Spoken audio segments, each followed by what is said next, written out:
Okay, very commonly, men can develop problems in and around the foreskin or under that foreskin on the penis. It's called balanitis, and that's just from chronic irritation. It could be a yeast infection. It could be that it got dry. Oftentimes, it can be a hygiene issue. The first thing you want to do is keep it clean and dry and try antifungal creams over the counter.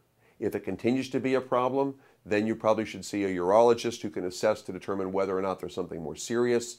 You always, though very rare, penile cancer is a concern. You want to make sure there's nothing going on there. And then if it turns out that there is a problem, chronic infections that are not resolving, then you want to look at the options. One of them is formal circumcision, which is the last option. Another one is what's called a dorsal slit, where instead of removing the foreskin, they simply cut through the scar that develops so that you can retract it easily and maintain good hygiene. Sometimes it's simply just changing the medications or aggressive medications. Sometimes lesions on the penis can be actually drug reactions that manifest themselves or allergic reactions. So you should never assume that it's just one thing.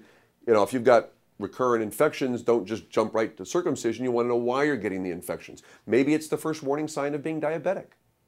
These are all things that can play into it. That's again where a good doctor will see the big picture and look at more than just what's obvious to try to figure out what's going on and then help you decide what's best for you, because ultimately you have to decide what you want for yourself. The doctor is really there to provide a service and ideally provide you the pros and cons of the options so you can choose intelligently.